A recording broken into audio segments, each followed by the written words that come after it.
Hvert år gemmer julemanden en æske med sit tryllestav i en have langt, langt væk fra alting. Og hver jul, den 24. december, kommer han og henter det.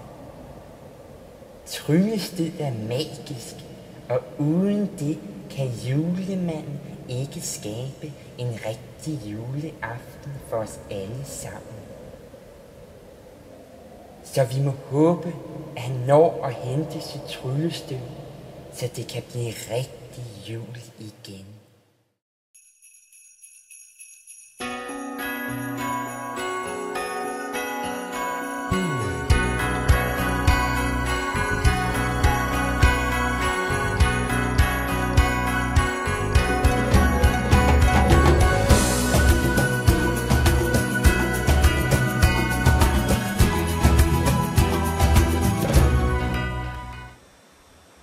Velkommen til Varve.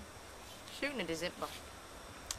I dag der vil jeg gå en lille tur med min gård og se, om der er noget, jeg har glemt. Eller noget, jeg skal sælge. Så følg med mig.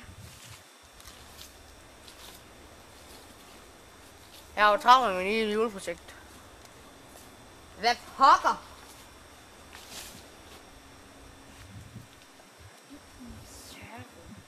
Hvad der sidder derovre? Kan man nærme sig?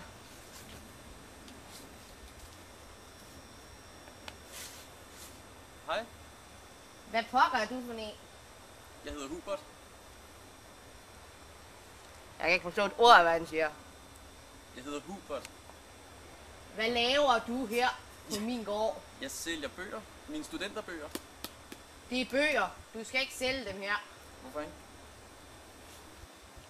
Forstår jeg, hvad han siger? Er du farvet vild? Nej, altså, jeg sælger mine bøger her. Jeg hedder Hubert, og jeg er student. Det er mine studenterbøger, jeg sælger. Skal du af med dem? Ja, vil du købe dem? Jeg skal nok tage dem, hvis du ikke kan finde ud af dem. Jeg tager dine bøger, og så må du væk. Det bliver 50 kroner for dem begge to. Er du fattig? Er du fattig, Hubert? Er du fattig? Mangler du penge? Ja, jeg mangler penge. 2 sekunder. Jeg har lige fået en eddergod idé. Jeg bruger ham. Han er jo den bedste seværdighed. Jeg kan få ham til at sælge min juletræ i den tid, jeg har travlt. Jeg kan få ekstra penge på, at folk kan få lov at se ham. 100 kroner for at få lov til at se en fra en anden planet. Der er godt nok ikke nogen, der kan se, men jeg kan jo tæmme ham. Kom så med mig. Du skal vide, at det er svært at sælge juletræer. Skal jeg sælge juletræer for dig?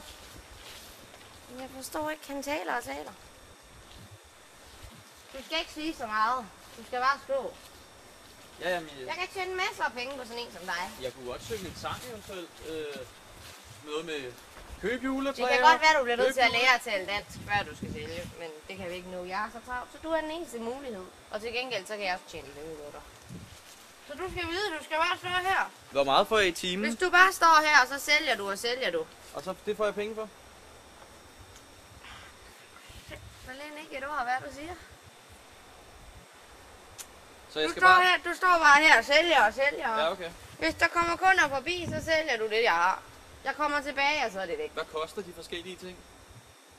Alt har sin pris. Og selvom du ikke kender noget med tallene endnu, så skal du nok lære det. Jeg sætter et skilt på, og Det så kan jeg bliver godt, jeg er folk det. matematiker. Folk sætter og finder ud af, hvad det selv. Jeg tæller kassen op senere, og hvis jeg finder ud af, at dine lange sorte fingre har taget noget, Ja. så bliver det bare lavet. Det kan være, at jeg sender nogen over og kigger efter dig. Du skulle nødt til ikke af med byttet. Ja, jeg bliver her og sælger. Hvor skal du hen? Da? Så tror jeg, at vi slutter for i dag. Nu kan jeg simpelthen ikke mere af det bunkerborg. Jamen, hvor skal du hen, siden jeg skal stå her alene og sælge? Jeg har travlt. Men du Tak kommer for i dag. Vi ses næste gang.